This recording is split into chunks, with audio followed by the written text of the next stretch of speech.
मराठी सकारात्मक पारदर्शी पत्रकारिता। आरग हायस्कूलमध्ये नव्या शैक्षणिक वर्षाची उत्साहात सुरुवात। ढोल ताशांच्या गजरात नवागत विद्यार्थ्यांचे जल्लोषात स्वागत। शैक्षणिक वर्ष 2026-27च्या प्रारंभी आरग हायस्कूलमध्ये विद्यार्थ्यांचे उत्साहपूर्ण वातावरणात स्वागत करण्यात आले। सोमवारी सकाळी 11 वाजता विद्यालयात सर्व विद्यार्थ्यांचे स्वागत करण्यात आले असून विशेषतः नवागत विद्यार्थ्यांचे ढोल ताशांच्या गजरात आणि फुलांच्या वर्षावात जल्लोषात स्वागत करण्यात आले। यावेळी संपूर्ण विद्यालय परिसराची स्वच्छता करण्यात आली होती। आकर्षक रांगोळी आणि सजवलेल्या प्रवेशद्वारामुळे विद्यालय परिसर प्रसन्न वातावरणाने नटला होता। नवागत विद्यार्थ्यांचे प्रवेशद्वारापासूनच फुलांच्या वर्षावाने स्वागत करण्यात आले।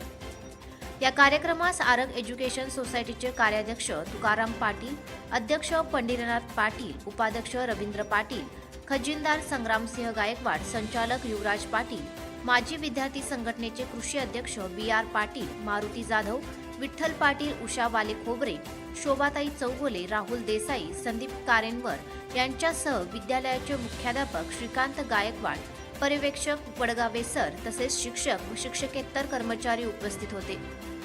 मुख्याध्यापक श्रीकांत गायकवाड यांनी उपस्थित मान्यवरांचे गुलाबपुष्प देऊन स्वागत केले। त्यानंतर इयत्ता 5वीतील काही विद्यार्थ्यांना मान्यवरांच्या हस्ते पुस्तक व वह्यांचे वाटप करण्यात आले। तसेच शालेय परिपत्रकानुसार सर्व विद्यार्थ्यांना गोड म्हणून शिरा वाटप करण्यात आला। यावेळी मुख्याध्यापक श्रीकांत गायकवाड यांनी विद्यार्थ्यांचे स्वागत करून नवीन शैक्षणिक वर्षासाठी शुभेच्छा दिल्या। कार्यक्रमाचे सूत्रसंचालन JV पवार मॅडम यांनी केले तर RT पाटील सर यांनी उपस्थितांचे आभार मानले।